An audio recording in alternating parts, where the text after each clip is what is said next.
actually. I've been very busy.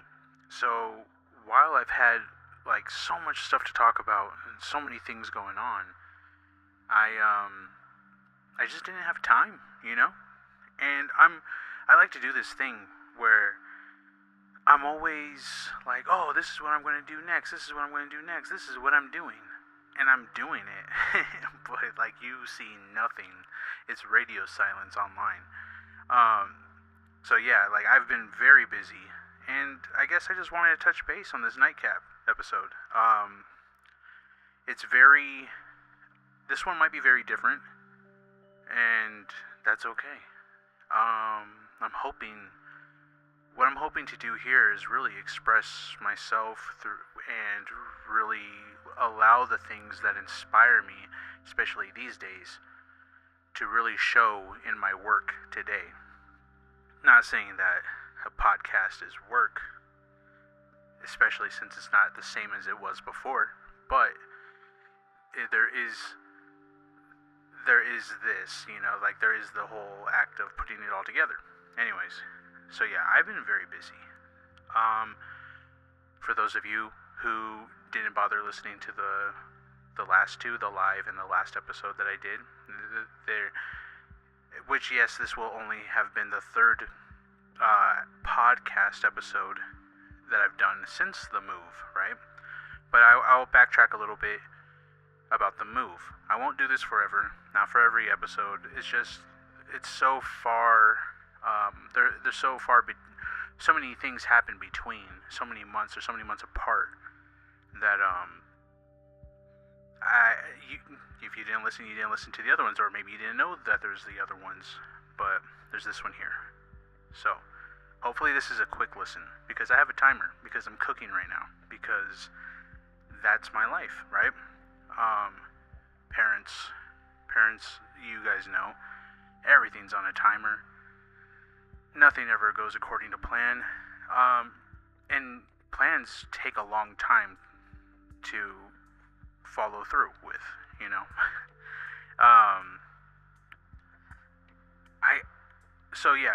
I'm on a timer now. I just want to talk about the move and the adjustments for this first part. I have a little list here, so I'll be running through it. Big adjustments. I travel a lot, and I travel also for work. I was just away for about a month, in training and other things, all to do with work, because I sort of got a promotion. I say sort of because it doesn't necessarily feel like a promotion, but kind of is. Responsibilities are very much different now, and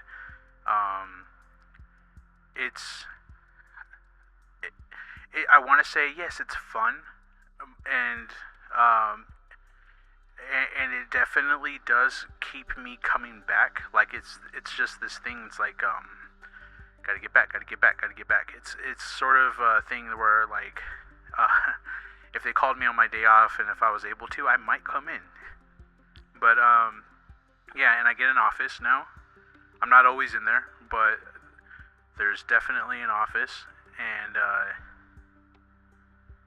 I get to also, but also at the same time I'm on the floor a lot and I'm walking. On average, I'm going about 12 miles a day. Well, it's like 12 to 14 miles a day. But minimum is 12. And I'm constantly on my feet. And I'm running around everywhere. All the time. And like I said, yeah, I do get an office. But it's, I'm not always in there. It's pretty interesting. It's a very interesting job. I had to get new shoes because for the whole month when I was away, I did not have a good pair of walking shoes, or running shoes, I should say. And I had blisters all over my feet.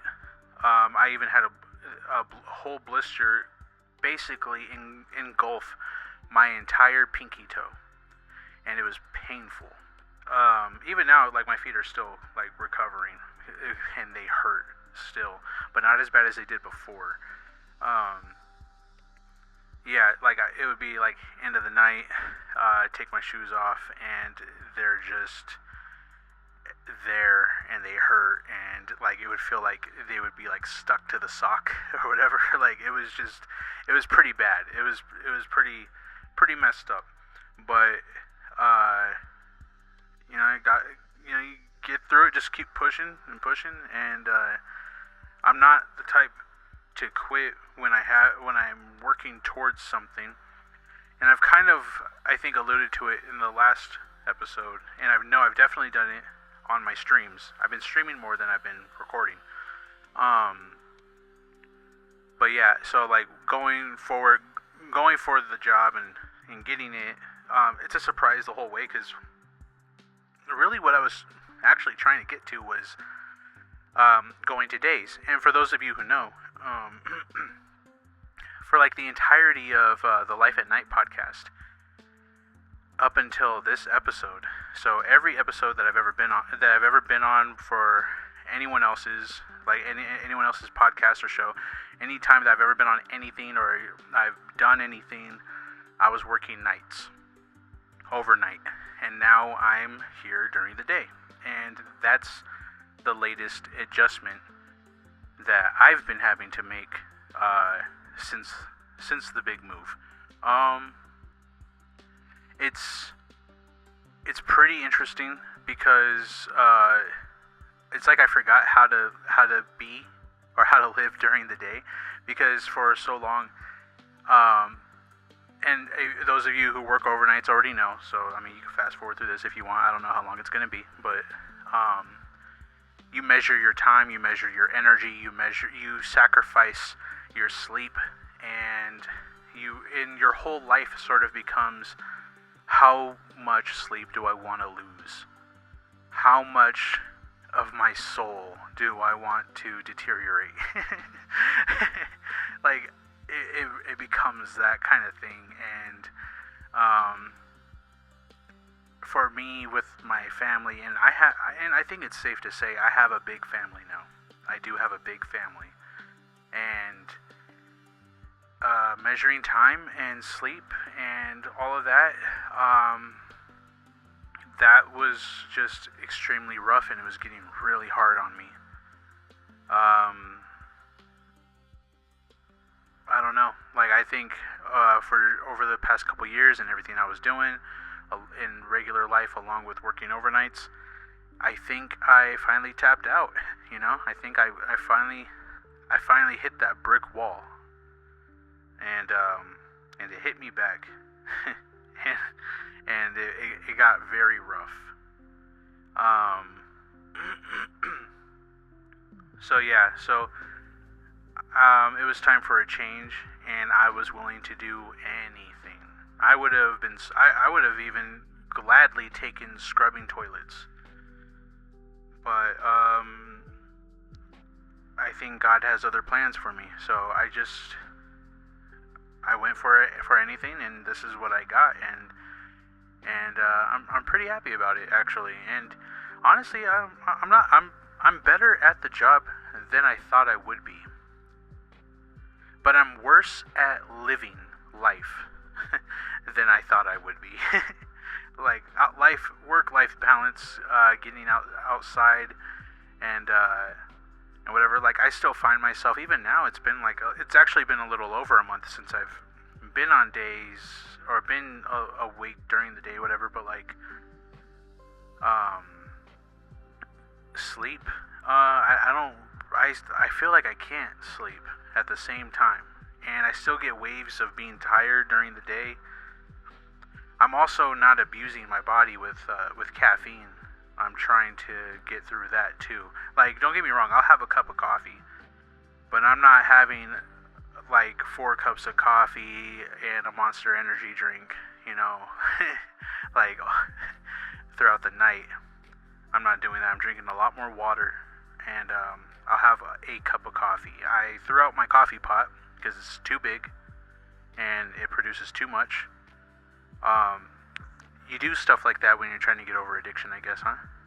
And so what I have now is a little French press. it gives me 2 cups of coffee. And that's what I do. I drink lots of water, and I feel like I have to drink lots of water though, because I'm literally 12 to 14 miles a day, 5 days a week. I do nothing like that on my days off. Actually started tracking my steps. I've never been one to do that. I'm an old man now. I track my steps. Yeah, you're old if you track your steps. You're also old if you wear New Balance running shoes.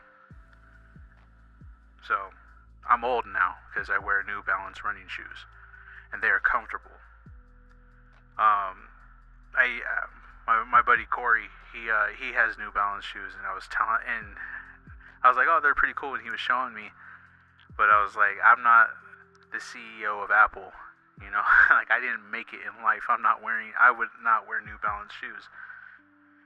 Here I am, just about a year from the day not the day, but the time he showed me the shoes.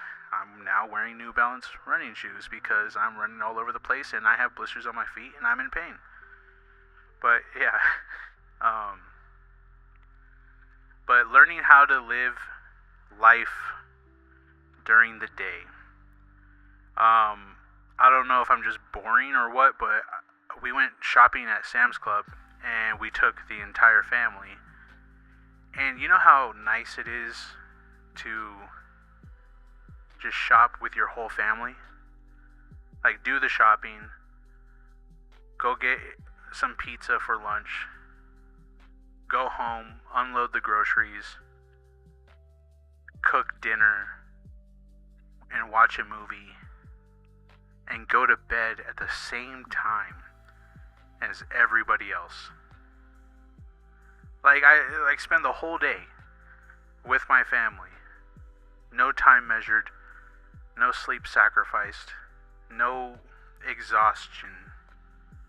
Off of 1 cup of coffee, mind you.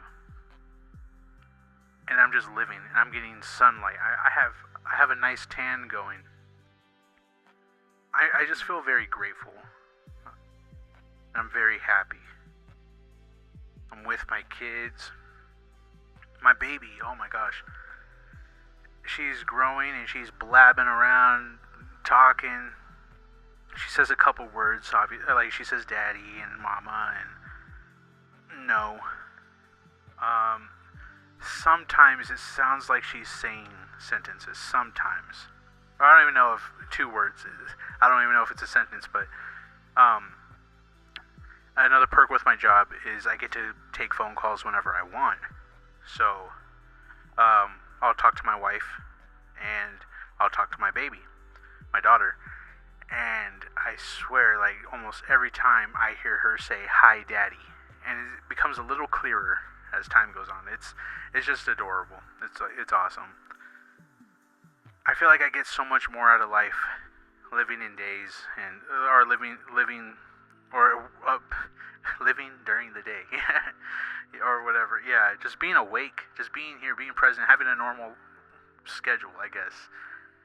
It's really nice, and I'm very grateful. I'm very excited for whatever's there to come.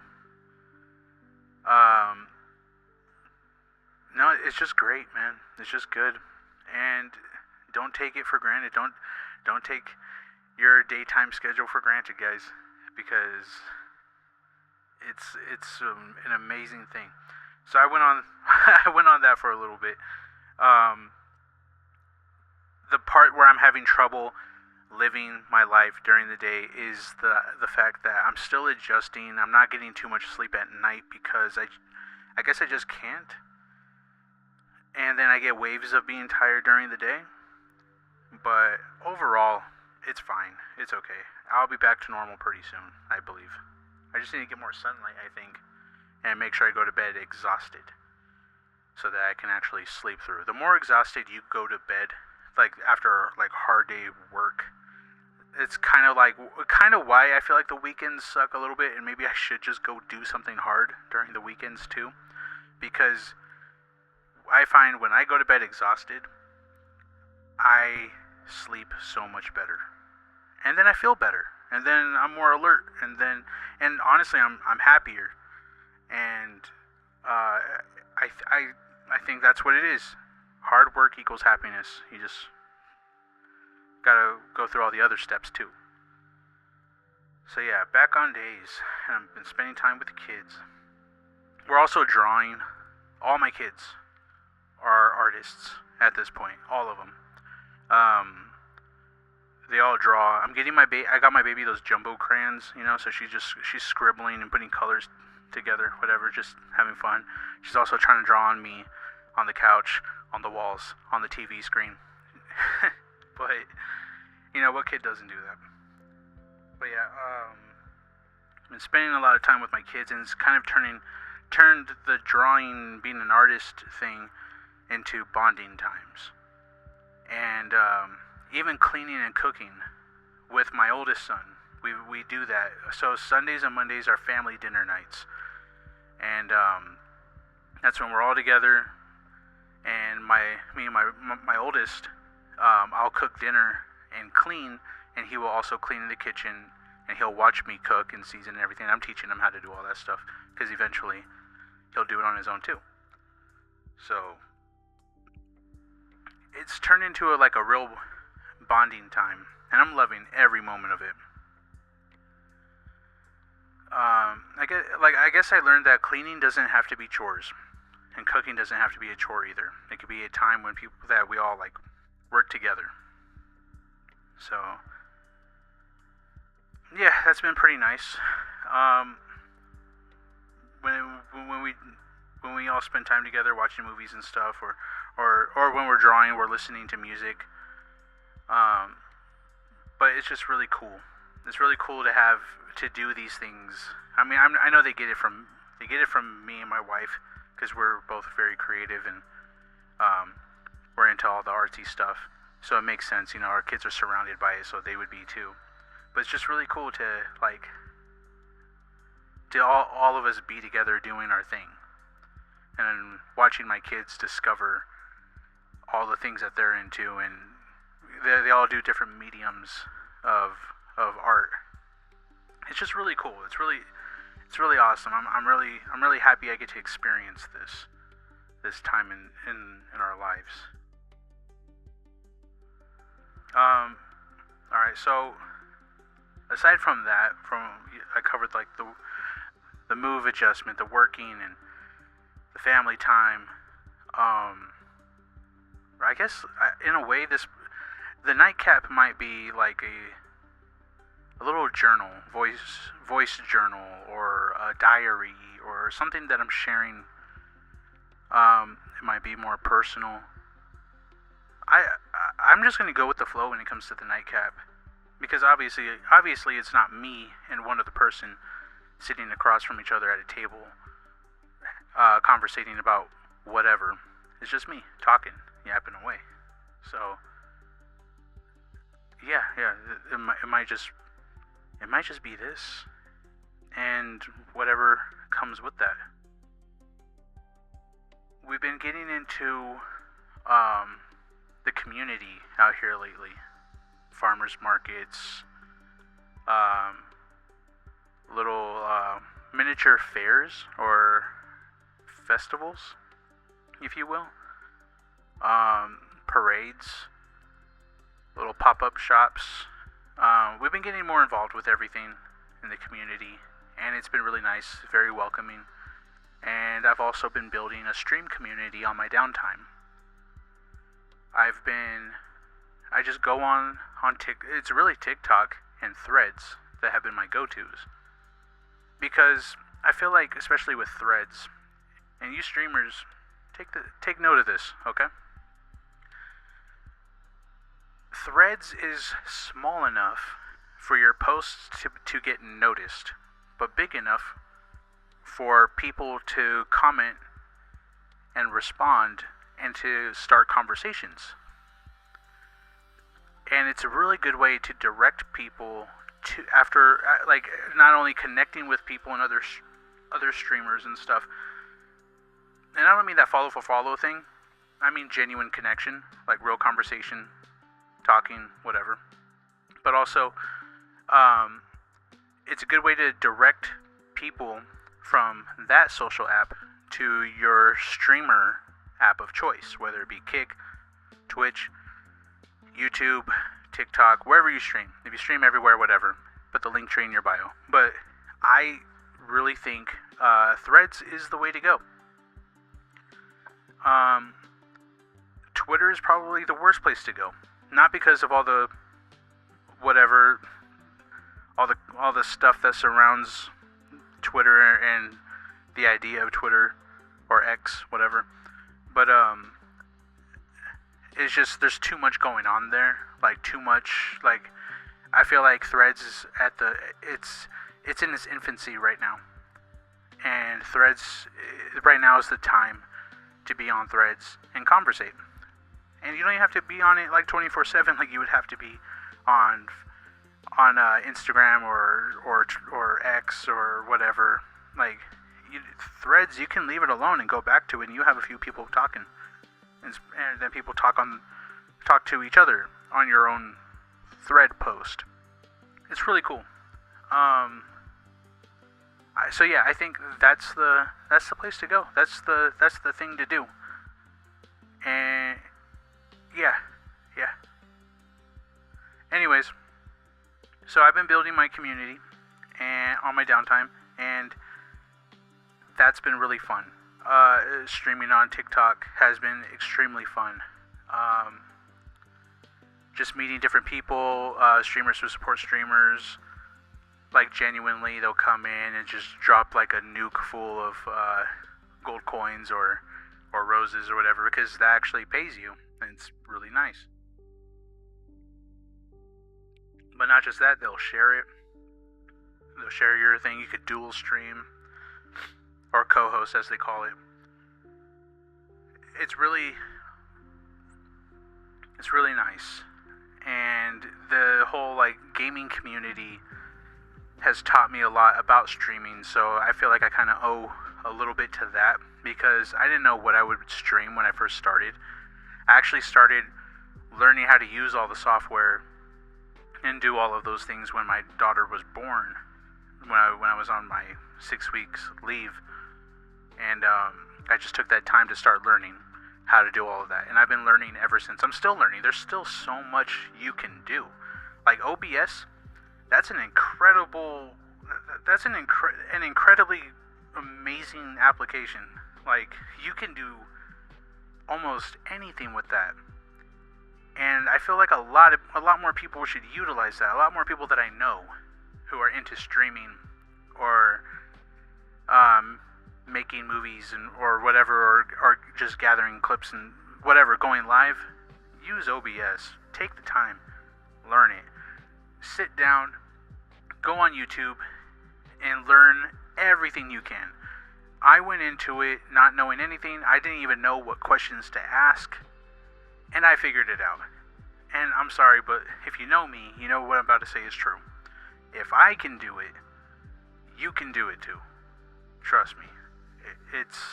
It's worth the time, energy, and effort, because once you get it down, you're going to be a master at it. I may actually go live one day and just do a walkthrough, showing whoever wants to watch like how to just do the basic setups for OBS, because it's a game changer if you're a streamer. It's awesome. You won't be stuck to just the TikTok studio or whatever it is that, or the other things that people would use.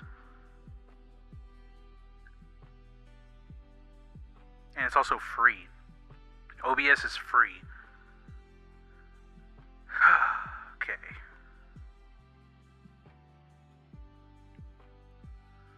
So lately, I haven't been writing as much as I've wanted to. Let me rephrase that. I haven't been writing story dialogue. I haven't been continuing that as much as I would like to. But I am still writing general ideas, next steps, stuff like that. But I've been drawing a lot more. Like a lot more. I've been doing these little, just these little sketches, pieces, going at it with markers and stuff, but I've just been drawing, like comic book characters or things that I like, things that I find interesting, things that inspire me, because it's not, I don't want to say because it's easier, but it's more free. I don't have to think so much. I don't have to, I don't know, stress about it. It's therapy, really. It's more, with as busy as I've been, I need something to get me out of my own head, out of my own box that I've put myself in. And drawing Spider-Man, or a raven on a skull, or I'm working on a Ghost Rider piece right now, and I take my time with it. And the thing about these things is that they're not mine, you know? Like, I mean, yes, I'm drawing them. It's traditional. That's the other big thing, too. I've been really leaning heavily back into traditional art because of all of the AI crap going around, and everyone's just generating anything on the fly, and a lot of it's sloppy, and it really sucks. It's really sad when I see a lot of the same thing on repeat, and it's not imaginative, it's not creative, it's not good. Now, I'm not gonna knock you, alright? If AI is all you got and it's all you're able to do, and I understand not everybody's got money to pay an artist. I'm not saying anything that, like, you're taking money away from artists, or you're putting somebody out of a job. You can't put somebody out of a job if the job was never there to begin with. Okay? I get it. I do. But boy, you streamers, the ones that I know, okay? Your profile pictures suck. I don't like them. I don't like them. I don't like them not because I'm not there drawing the picture for you or whatever. I've heard that already because I've shared my opinion already, and it's like, stop it. All right? You can use AI. You do whatever the hell you want. But if it's the same image as the other guy, that guy's got the same image as the other guy, and that guy's got the same image as the other guy, where the image is an AI version of you, dead center, with all this neon lights or whatever, I don't know, colorful triangle or shield shape around you with your name blasted on the bottom. Y'all look exactly the same. To me, it's very unimaginative, very uncreative, and I get it. Show your face. Do your thing. Okay, like, I understand. I do. But oh my God, I don't know. Like, to me, it's like you are a streamer. You guys are. I can actually sit there and watch you guys play. I don't like sitting down and watching other people play. There are very few streamers that I don't know that I do actually watch, play, and conversate with. Whether they're playing or drawing, whatever it is, like, I have my reasons for the streamers that I watch. And yes, I'm biased when it comes to my buddies who are streamers. I watch them, yes, because they are my friends, but I watch them also because they support me as much as I support them. You know, and that's what it comes down to for the other streamers too. So, like, I respect it all, and you guys, in my eyes, are legitimate streamers. But y'all look exactly the same, as far as, and it's not just like you guys or the streamers that I know. It's other streamers that do it too, and there's those, you guys will know what I'm talking about. Those people who will comment on your streams and be like, "Oh, I can make you a pack, or I can make you this, or I'm an artist, and I could do this and this and this." And whatever the samples that they provide, that is more of the AI slop. That is more of the same thing, where you got the person, the streamer themselves in the middle, name on the bottom. There's the triangle or shield shape that's around them, and they got all these lights, and it looks all polished and very AI. They do the exact same thing. You guys are using like Google Gemini and ChatGPT to generate all of these images. And like, I mess around with AI too. But not to that, not like that. Like, what AI, in my eyes, is not meant to be finished product. It's not meant to be, and it might not be this deep for any of you guys, and that's a really easy way out of this conversation. Like, oh, it's not that deep for me. I just wanted a picture of myself, and that's it. I mean, yeah, and that's probably all there is to it, and that's probably why it's not imaginative or creative, because there's not much going into it anyways. It doesn't really matter. You guys just want an image, and that's cool. I don't know. That's just what I think. Nobody asks me for my opinions, but also nobody has to watch this, you know? So it doesn't matter at all. I just wanted to get that out there because I see it so much, and I just want some more creativity, honestly. Like, I'm a creative guy. I don't mean any offense. I'm saying all of this with all due respect, you know, but I'm just like, I just see a lot of the same things. Same. That's all it is. It's the same stuff, and it's just blah, you know?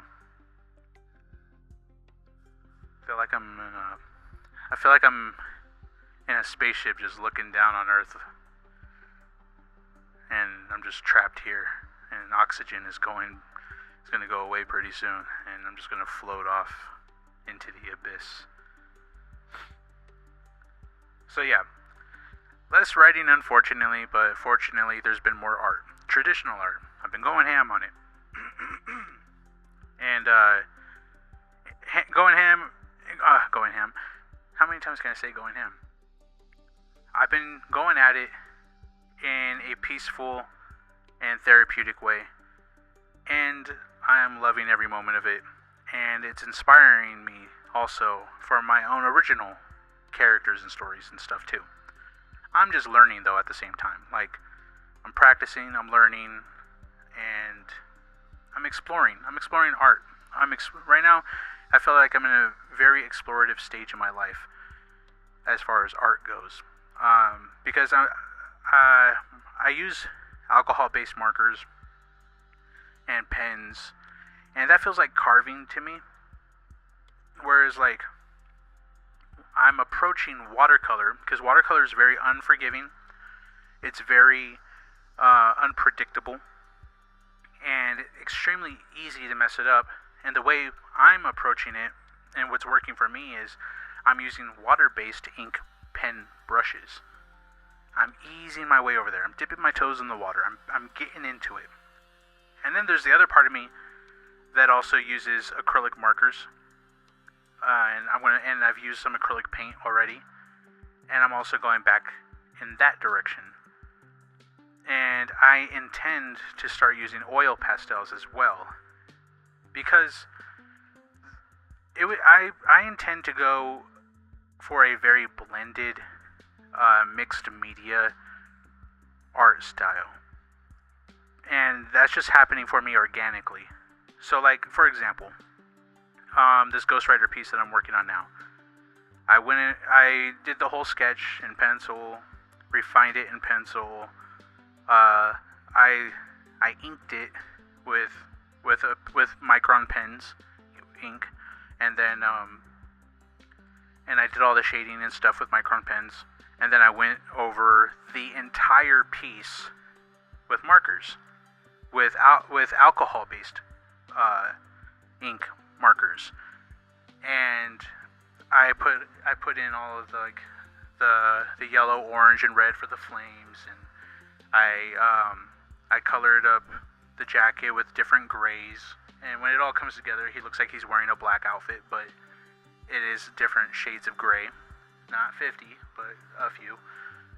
Anyways, and then the next step will be to go over, that was foundation. All of the ink that's on there now is all just foundation. And after that, I'll be going over it with probably one more layer of ink, just so I could get some deeper shadows, make it feel a little more dimensional. And then I'm going to go ahead and start adding color pencils to the piece. Now that the ink is the foundation, I'm going to start using color pencils to add texture. And like texture and luminance for the flame and the skull and whatever, and the light for the motorcycle. Like, I'm going to start doing all of that, going in with more detail, and then maybe for highlights is where I'd go in with the acrylics. So we'll see how it goes. If I fail, I fail. I'll show you guys anyways, and then I'll start up the next piece, and hopefully I don't fail with that one. But I plan to be more transparent for that.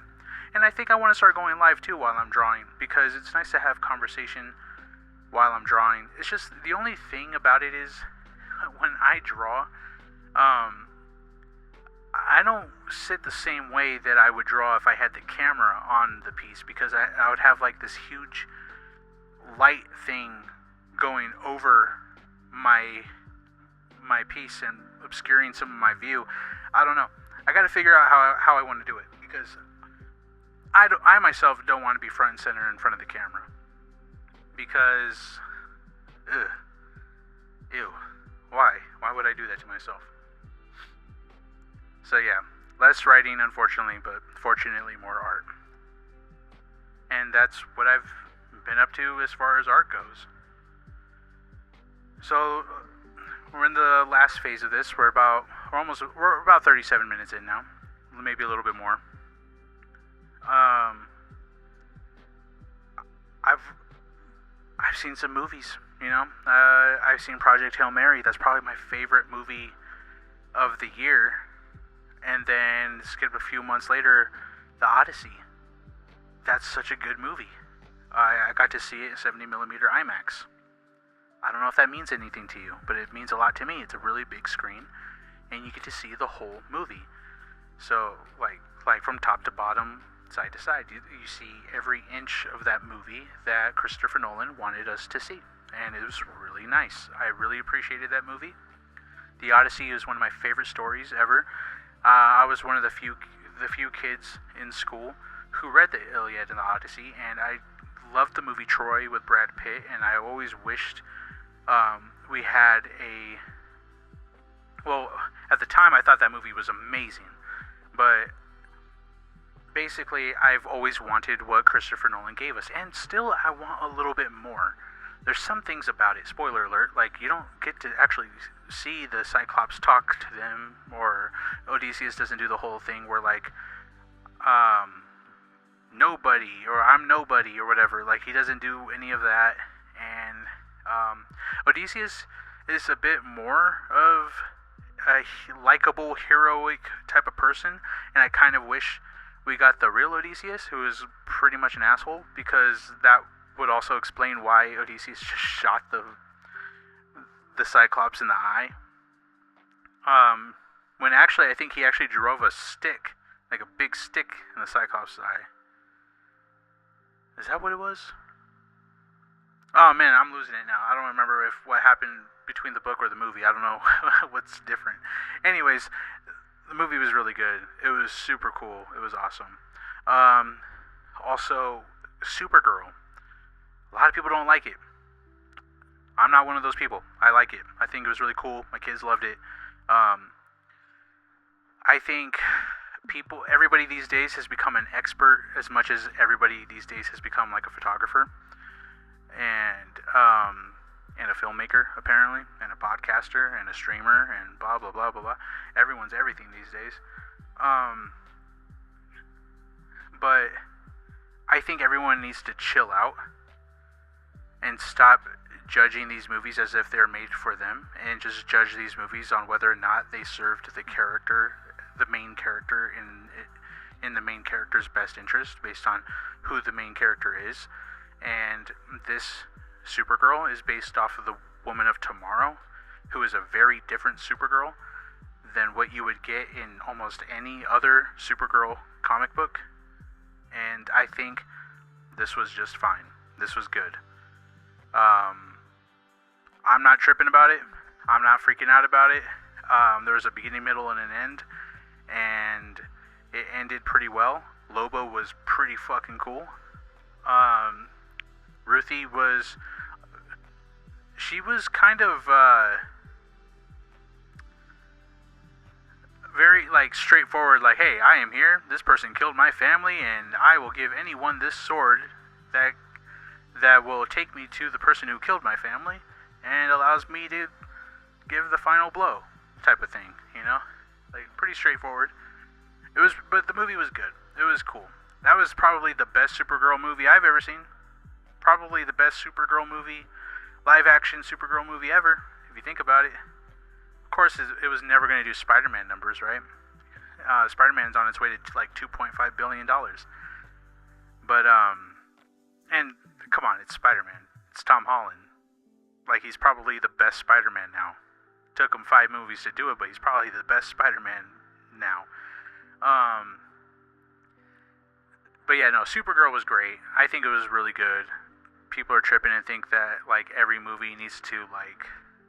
I don't know. They do the same thing to comic book movies that they do to Star Wars. Like, you get all these grown men in their 40s and 50s, and they're like, they're like, Star Wars isn't what it was for me when I was a kid. But then they go and watch the Star Wars cartoons, and they're like, oh my god, it's amazing. So I don't know. They're a confused bunch, I think.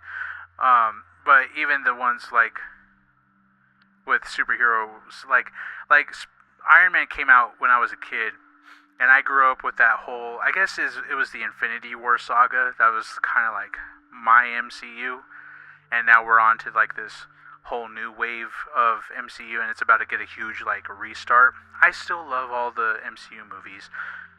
No, not all of them are as good as others, but I wouldn't go out and start bashing it and hating it because someone's doing something new with a character that I like.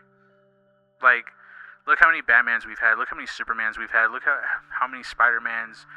Like, there's always going to be another one. There's always going to be something different being done. It's always going to be something new that not everyone's going to get along with, or not everyone's going to like or appreciate.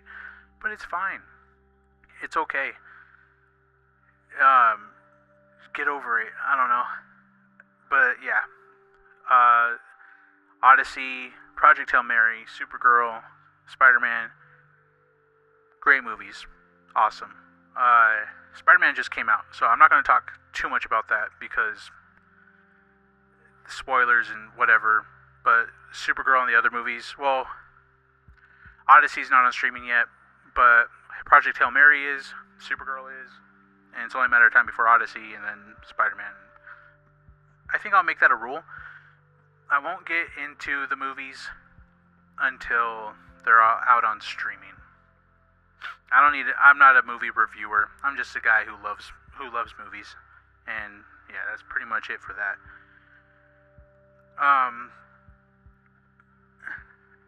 But anyways, onto the games that I've played.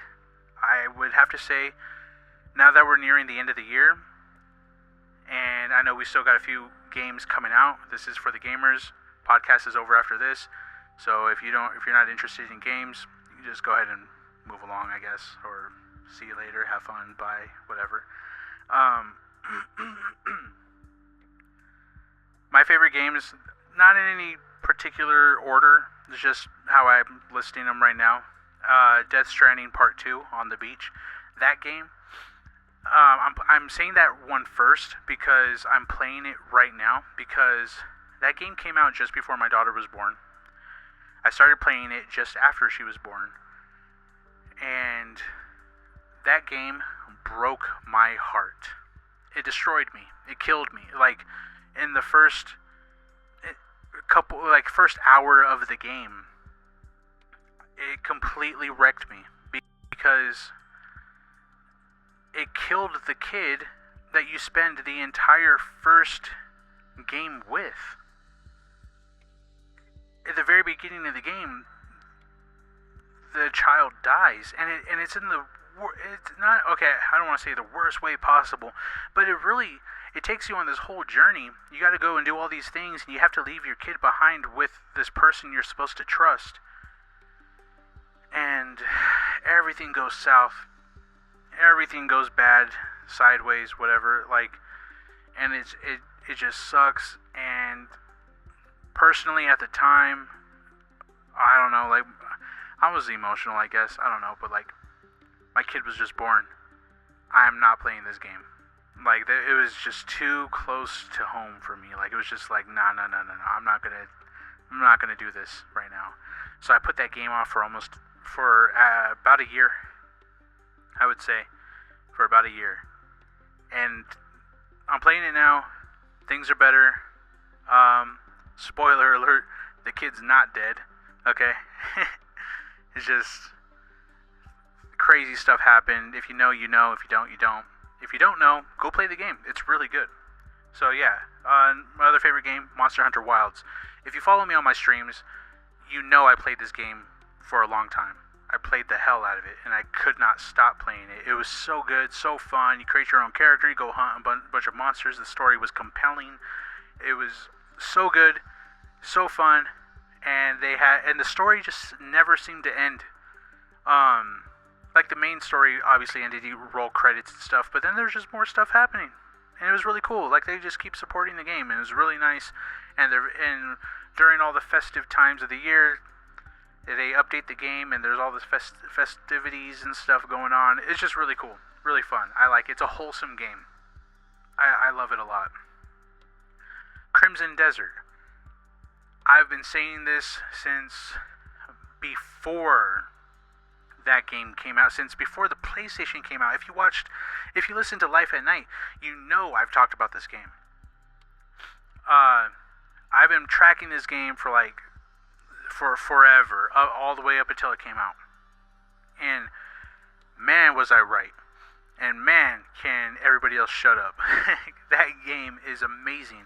The developers of Pearl Abyss, amazing. They update, they listen to the people. They give us what we want. They gave us a full game, and then they give us everything else for free. It's awesome. It's so good. 10 out of 10 in my book. It's a really cool game. So I was on the Blind Coyote podcast with my boy Sego Coyote, and we were talking about this Assassin's Creed Black Flag Resynced. And I was talking to him about how this game plays and looks and sounds and feels the way I remember playing the original Assassin's Creed Black Flag. Like, you know how when you go and play a game, and like, you played a game years ago and you're like, oh yeah, I remember that game, it was so cool, so good, or whatever, like Spider-Man 2, you know, for PlayStation 2. And then you go back to it and it's actually kind of shit. Like, like, you're like, oh wow, this game has aged poorly. This is not how I remember it. Well, Assassin's Creed Black Flag Resynced it's exactly that. It's like they just took how I remembered the game and made it that way. And it's beautiful. It's amazing. It's everything that I could want and more. Like, it's so good. And all I gotta say about that, aside from that, is I hope we get an Assassin's Creed 3 Resynced. And then do whatever you want.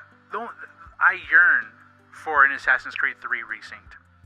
I want that so bad. And I've been saying that. If you watch my streams on TikTok and stuff, I've been saying that since Assassin's Creed Valhalla, because that has so much to do with Assassin's Creed 3, because you meet Connor's ancestors, you leave the piece of Eden there for them, whatever, all that stuff, it's connected. And I remember thinking, like, what if we got a remake of Assassin's Creed 3 and Connor's running around like Eivor, throwing tomahawks and stuff and bouncing off the trees and shit, like a shadow in the night, you know, in the forest, taking motherfuckers out. Like, I don't know, it would just be really cool. It would be so dope. So, an Assassin's Creed 3 Resynced, That's all I want in life as far as the Assassin's Creed franchise goes, and then they can go do whatever they want to do. I don't care. Everybody wants Brotherhood. Everybody wants Assassin's Creed 1. And I agree. Honestly, I would totally understand if they did that before Assassin's Creed 3. If they resynced or remade Assassin's Creed 1. Obviously, that is the one that Ubisoft should go and remake. But I'm asking for a part 3. That's it. That's what I want. So, on to number 5. It didn't come out this year. It came out a few years ago, actually. But it's still one of my favorite games ever now. Spider-Man 2. I have many gripes about it, but also I love it so much. The combat, the suits, the graphics, the story, all of it's so good. Spider-Man 2.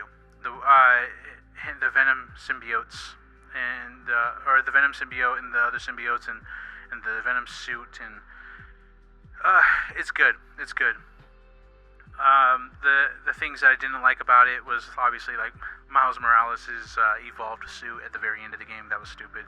I don't like any of the Mary Jane missions because they are boring and they're just, some of them are broken. Like when you're trying to get Peter when he's like losing his mind and he's in the Venom suit and he goes into the tunnel with all the water and everything, and I got to a point, which again, if you saw my streams on TikTok, you would see how it just kept on breaking. Like that was just a broken spot, and every time I'd have to restart, go back, and the game would just, I don't know, like Mary Jane would just start walking into a wall automatically, and there was nothing I could do about it. It was just weird. So aside from that, like, and then the Harry Osborn missions where him and Peter have to go to the school and stuff, and like at first, your first playthrough of that is great because you get to see their history, because you didn't really get that in the first game. But going through it the first time, maybe a second time, if you're like feeling nostalgic for their childhood or whatever, or just seeing a version of Peter Parker with his friend Harry Osborn, because we don't get that in the MCU. That's cool. That's great. Yeah. But that's boring after a while too. I just kind of wish we could like skip certain missions, like especially in New Game Plus. Like just give us a skip button. Let us get past this part. But whatever. Other than that, and aside from them recasting the characters, that game is really good. I love it. It's awesome. The best swinging mechanics, the best combat mechanics. It is just great. It is awesome. And the city of New York, as it is expanded in this game, is beautiful. It's amazing. It's awesome. I can't get enough. It's good. So the games that I'm looking forward to now are, and this is, I believe like 3 of these are in September alone. September is so stuffed. And it's overstuffed with games that are not going to get the recognition that they deserve. Like, we're going to have Blood of the Dawnwalker. And then we're going to have Dune Awakening. I've been waiting on Dune forever. If you know, you know. I've been waiting on that game for a long time too. And then Wolverine. Those 3 games come out in September. Those are the 3 games that I'm looking forward to. And honestly, I'm probably not even going to be able to play Blood of the Dawnwalker till the middle of 2027. Because after that, in October, you got Phantom Blade Zero. I believe that's the one I'm looking forward to. And honestly, I might not even be able to pick that one up, because if I'm playing Dune Awakening and Wolverine, after that, it's going to be GTA 6. Then after GTA 6, it's going to be Fable. So, yeah, I don't know. Like, there's just, it's, everybody moved all of their stuff to like 1 month, and they're all avoiding November and December because of GTA 6. I mean, and rightfully so, I get it.